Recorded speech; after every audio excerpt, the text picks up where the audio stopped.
To start, can you tell me a little bit about yourself and what motivated you to run for city council? So my wife and I have lived in the Texas area for about 15 years, and my wife is a native Texan, but I'm not from here. But I moved here as fast as I can, right? So um, we lived in Grapevine for a while. We loved the city over there, but then we were looking to buy our first home, so we expanded our search. We were looking at Roanoke and a couple other cities, but Justin really stood out to me, and we saw that it was growing, and we really loved the feel of Justin and like that, the small town feel that everybody talks about.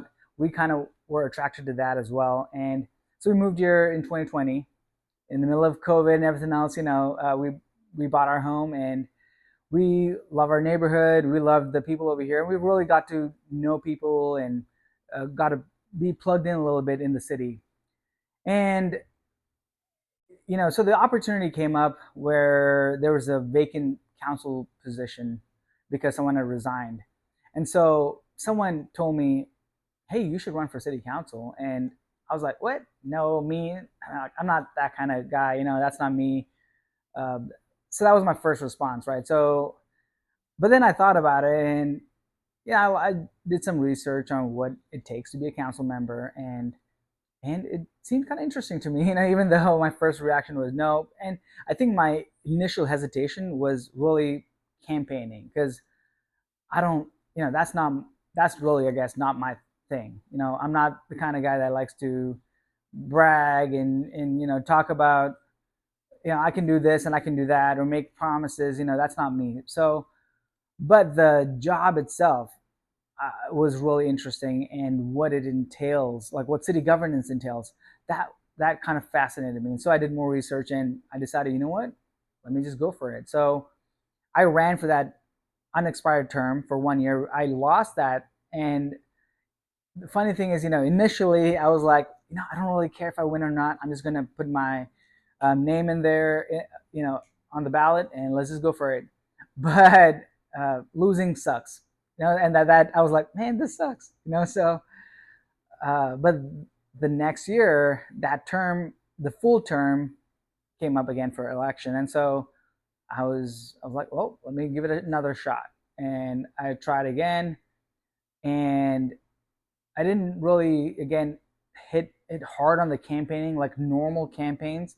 What my focus was mainly about being present, uh, being available to people, to talk through issues that they're facing. Okay, what my stance is on different topics, and also focused heavily on education as well, like trying to put out videos to educate the people about, okay, what is this, why do we have place numbers? And again, I don't think place numbers is really the right way to go for city council members.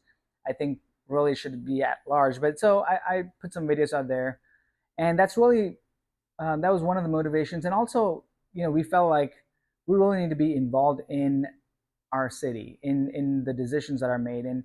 And one of my biggest standpoint was really lowering property taxes. And I felt like in the past, before I was elected, every year, the de minimis rate was the automatic go-to, and I felt like nobody was fighting that. Nobody had anything to say, hey, let's not go all the way to the max that we can tax our people on, and let's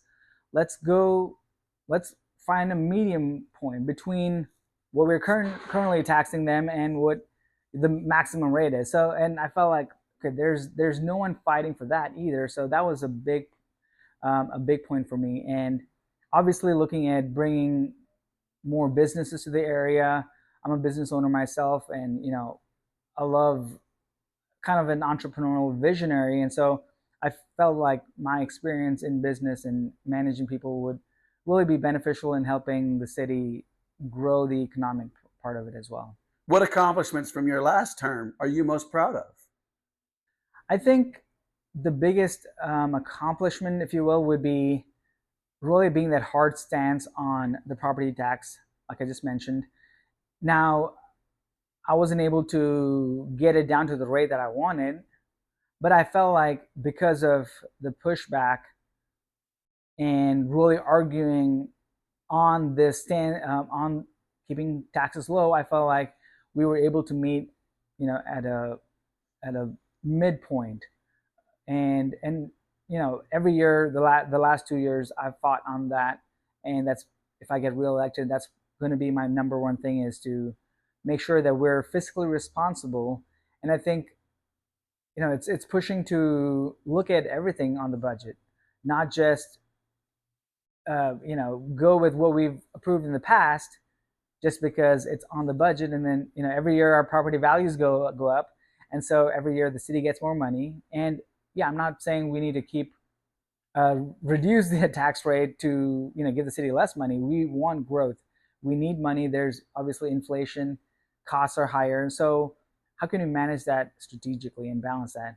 So that's one thing. And then I feel like we've made a lot of progress in terms of developer agreements. We've signed agreements with Kemper Sports. That was a big thing in the last 2 years.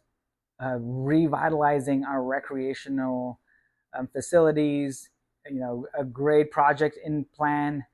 Something coming down the pipeline, right? So the Dream project, so that the Dream complex, and so all of this, I think that's really exciting.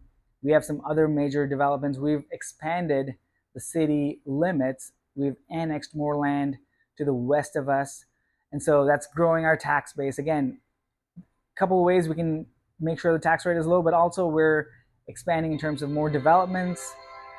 So that's one thing.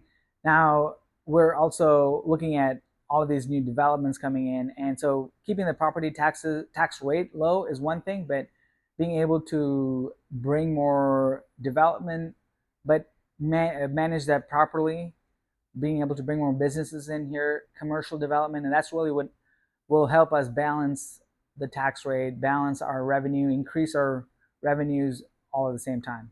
And I feel like we've had a lot of new businesses move in the last 2 years. We're seeing a lot of movement in Justin Town Square, a lot of businesses moving in there, buildings are coming up, and there are a lot of exciting things on the, in the pipeline for the future as well that I can't talk about because it's on, in our executive session. But we have some amazing things coming to Justin.